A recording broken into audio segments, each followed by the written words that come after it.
전부 다예요. 또 공을 잘 쓴다든가, 기획력이 뛰어나다든가, 또는 뭐 설계를 아주 잘한다든가, 영업을 아주 잘한다든가, 공부를 아주 잘한다든가, 전부 다 능력이라고 해요. 능력인데 같은 값이면 사람이 능력이 많은 게 좋은 거죠. 근데 그걸 빙산의 모양에 비교하면 인간의 능력을 빙산에 비교하는 경우에 작은 빙산보다도 큰 빙산이 좋다는 얘기입니다. 큰 빙산, 능력이 많은 큰 빙산. 작은 빙산은 빙산이 되게 작은 거죠. 이 빙산이 아주 작으면은 아마 말은 하지만 그게 아주 무능력한, 우리 무능력자, 능력자 무능력자라고 그러죠. 무능력자. 그러니까 능력이 있기는 있는데 정상적인 인간의 생활, 사회생활에 부족한 사람을 무능력자라고 그러죠. 이런 사람이 있는데 이 능력을 분해하면 어떻게 나오느냐?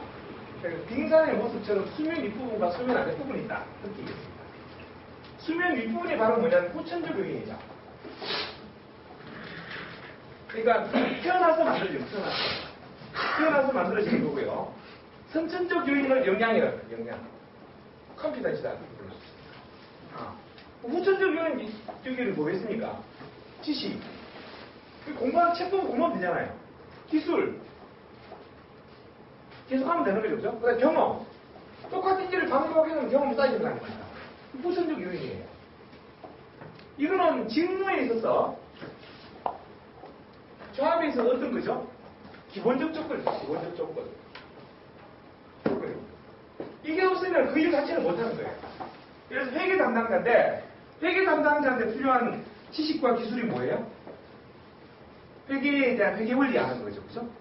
그는 여상 나오면은 전산회계라고 배워요. 그 4년제 대학 나면은 회계 원리라도 배우고 재무회계 배우고 원가회계 배우는 거거든요. 그 뭐를 회계부서 못 가는 거지. 그럼 뭐 어떻게 회계부서 합니까?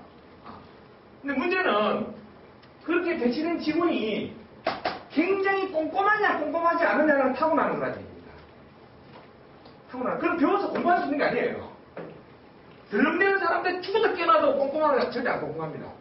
꼼꼼한 척 하는데 그 꼼꼼한 척 하는 행동 자체가 본인이 굉장히 힘들어요. 그 자체가. 왜냐면 나한테 없기 때문에. 일시적으로 연금은 가능하지만 그렇게 살아가는 것 자체가 힘든다는 얘기입니다. 사실 이후에 그런 없는 행동을 하게 되면 어떻게 된다? 뇌일적으로 죽을 수가 있다고 얘기를 했거든요. 그래서 스트레스가 되는 거예요. 그런 얘기 기억나죠? 그죠?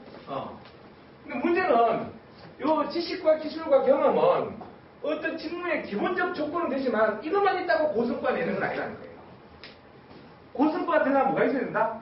역량이 있거든요. 그 직무가 요구하는 역량을 그 개인이 갖고 있느냐는 문제예요. 갖고 있으면 그 사람은 그 자리에 배치가 잘 되는 거죠. 그러니까 이때 요 얘기를 하면서 제가 그린 그림이 이런 게 있었어요. 직무가 있는데 직무에서 성과를 내려면 두 가지 중요한 게 있다. 하나는 이 직무의 전문성이 있어야 된다. 또 하나는 역량이 있어야 된다. 이 두 개의 직무가 요구하는 거에 맞는 사람을 찾아서 배치하게 되면은 이 사람이 적재적소에 배치된 사람이다. 뽑을 때도 이런 사람 뽑아야 돼. 뽑을 때도. 뽑을 때도 이런 사람 뽑아야 돼. 근데 이거는 그 사람이 갖고 있는지 없는지 알 수가 있어요. 쉽게. 면접하면 되잖아. 쉽게 보면 되지. 설계 쉽게 보면 되잖아요. 얘기 깊은 얘기 몇 마디 다 뽑으면 맞는 거 아니에요? 얘가 진짜 있는지 안 있는지. 근데 역량은 알 수 없다는 거예요.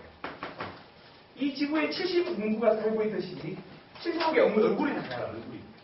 근데 내면적 세계의 역량이 얼굴이 다 다르다는 겁니다. 그래서 여기 아주 중요한 겁니다. 지식과 기술과 이 직무의 전문성은 성과 창출에는 필요하지만 높은 성과로 절대 연결 안 된다는 거예요. 요거 있다고 고성과를 하는 게 아니라는 얘기입니다. 자, 연봉 10억 받는 기본적 조건이 뭘까요? 연봉 10억 받는 변호사. 뭘까요? 이런 거는 어떤 게 좋은 게 있을까? 제가 전에 한번 김앤장의 사례를 들었죠, 그죠? 김앤장의 사례. 고액 연봉자와 사법고시 성적은 상관이 있었다, 없었다? 아무 상관없다는 결론이에요. 그러니까, 정관 외유 빼고, 진짜로 사건의 성수에서 한 20억, 30억 버는 연간, 그런 변호사들은, 김앤장의 예를 든다면, 사법고시 성적이 얼마 정도 됐을까라는 게 제 질문들이었죠. 그죠? 그때 사법고시 성적 좋다고 절대 고액연금 받는 변호사가 아니라는 게 결론이 있었어요. 아주 지금. 그래서 또 제가 도요타 자동차 사례를 들었죠. 그죠? 도요타 자동차 세즈맨 영업사원 사례. 연수원 성적의 우수 성과자가 나중에 패스 세즘이 안 됐다라는 거. 어느 지 바쁘리도 못하는 그런 세즘이 됐다는 거. 그런 사례도 들었고. 근데 문제는 이거는 그 분야의 지식과 기술, 그러니까 변호사라고 한다면은 법률적 지식에 대해서 사법고시 성적을 통과한 거예요. 사법고시 통과해야 변호사인 거 아닙니까? 현재 우리나라 법은요. 법률적 지식은 문제 안 되는데, 연봉 수십억 받는 변호사와 자기 바쁘리들 못하는 변호사 두 사람 똑같이 불러가지고 다시 사법고시 시험 쳐보세요. 성적의 차이는 오히려 아마 바쁘리 못하는 변호사가 더 높을 수 있어요. 근데 떼돈 버는 변호사는 뭐가 다르냐? 이게 안 된다는 거예요. 지속적으로 높은 성과를 창출할 수 있는 특성이 역량인데 이게 있는 사람은 이걸 잘 활용해서 고성과를 내더라는 거예요. 요걸 활용해서 고성과 내는 게 요거예요. 끝나면 여기 있어야지.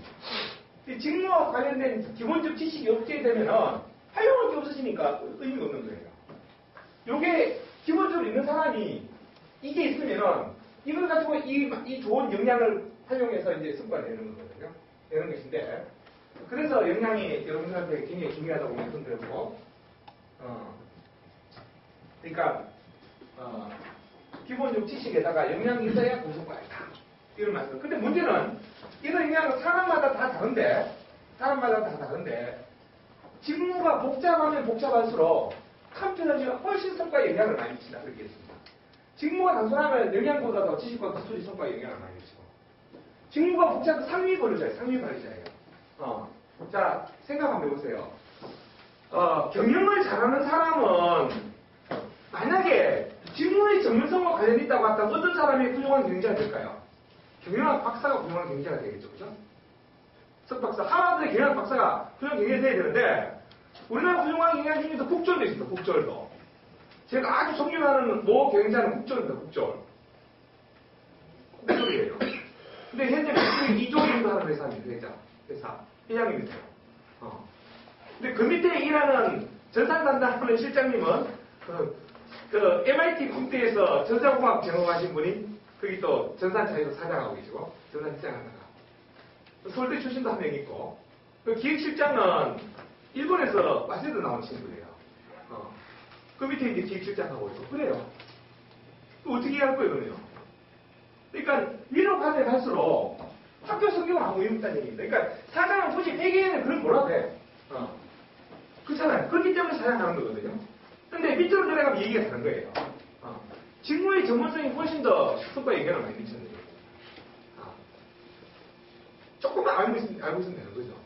근데 문제는 위에 필요한 이 역량을 갖고 있으면 다행인데 이 사람이 경영자가 되고 그게 역량 모델이라는 말을 쓰는다만은 이게 이제 잘못된 사례고 제 전문까지 여러분께 설명드립니다. 역량 모델이라는 개념이거든요. 왜냐하면 특정 직무에 적합한 역량을 모아놓는 걸 역량 모델이라는 거거든요. 특정 직무에 필요한 역량. 그러니까 역량이 굉장히 많은데 그 중에서 CEO가 되는데 필요한 역량만 모아놓은 걸 CEO 역량 모델이라고 그러고 영업사원이 되는데 필요한 훌륭한 영업사원이 되기 위해서 필요한 역량을 모아놓는 것을 영업사원 역량 모델. 그 다음에 개발 잘하기 위해서 필요한 역량을 모아놓은 개발 담당자 역량 모델 이렇게 부르는데 근데 문제는 이 역량 모델을 회사에 있는 게 굉장히 중요하다고 말씀드렸고요. 두 번째는 역량 간의 사람 간의 궁합이 있어요. 궁합. 매칭 궁합이 있는데 이게 여러분들 역량 진단에는 결과가 있는데 오늘 다 나오셨는지 모르겠는데 제가 몇몇 대에서 나오신 것 같은데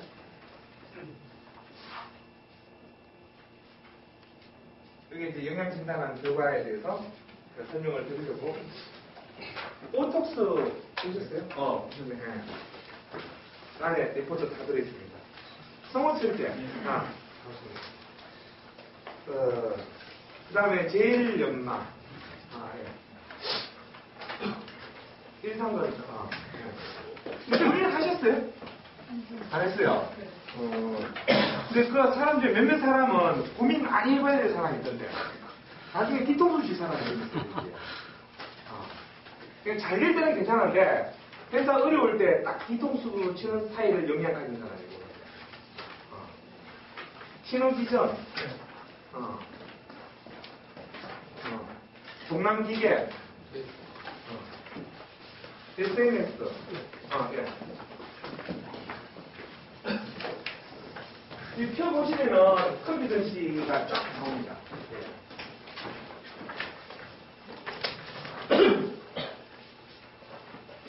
진단 결과가 이렇게 나오는데 요거 보는 요령을 제가 설명드릴게요. 딱 여셔서 맨 왼쪽에 결과의 신뢰성에 있어서 점수가 40점 이상 나오면은 그 진단 해보셨겠지만 질문 항목이 되게 많죠. 해보신 분은 아실 겁니다. 안 해본 사람은 모르시고 많은 이유가 긍정적 질문도 있고 반대 질문이 되게 많아요. 왜냐면은 자기 자신이 자기 영향을 진단하다 보니까 자기 자신의 행동 모습을 하기보다는 내가 평소에 생각하는 이상적인 걸 체크하는 수가 있어요.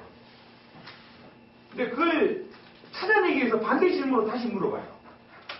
물어보면 반대선 딱 걸려져. 근데 그걸 컴퓨터가 정확하게 찾아내면은 주점수가 한 75점에서 80점 정도 나와요.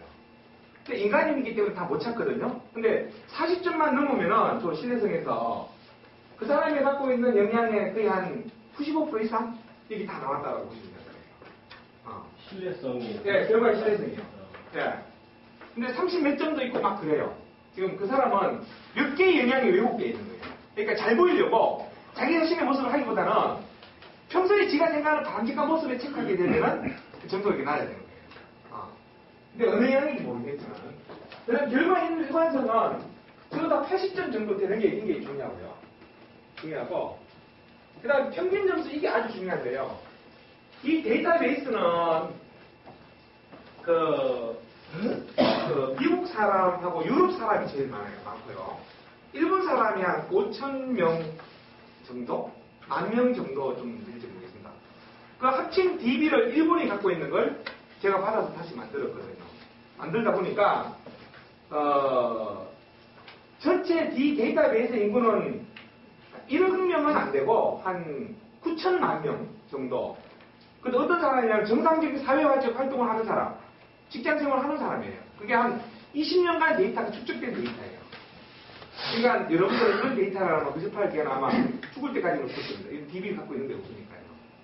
거기에 딱 50점이 평균값이에요. 평균. 그러니까 9천만 명에 50점이 딱 중간이라고 생각하시면 되고요. 적어도 직장생활을 제대로 하려면은 저 점수가 한 45점 내지 47점은 넘는 게 좋아요. 그러면은 다른 데로 자기 목숨 하는 사람이 어떤 일을 시키더라도. 근데 45점 이하 하는 사람은 특정한 일은 잘하는데 못하는 일이 확실히 있다는 거예요. 그 사람이 갖고 있지 않는 일을 매칭하면 그 사람 바로 관두거나 잘리거나 엄청나게 저성과를 내거나 그렇다. 영향이 굉장히 언밸런스하게 있다라고 생각하시면 됩니다. 되고요. 그 다음에 표준 편차인데 표준 편차가 좁은 경우에는 숫자가 낮은 경우에는 자기 자신을 자기가 잘 모르는 사람이다. 이렇게 체크하는 사람이에요. 모르고 10몇 점 나오는 사람이 있거든요. 그런 사람은 내가 누군지 자기 자신을 잘 아는 사람입니다. 근데 이 정도 5.28 하면은 평소에 지가 생각하는 자기 자신의 모습을 본래의 모습을 모르는 사람입니다. 모르는 사람이고 여기서 아주 중요한 게 그룹을 설명한다면은 이게 아주 중요한데요. 현재 내가 갖고 있는 역량은 20개 중에서 평균값이 있고 그 다음에 플러스 시그마와 플러스 2 시그마 사이에 있는데 플러스 시그마와 플러스 2 시그마 사이에 있는 역량은 굉장히 이 사람이 강한 역량이에요. 이 친구는 관계 구축력 좋고 그러려면은 이게 대인 역량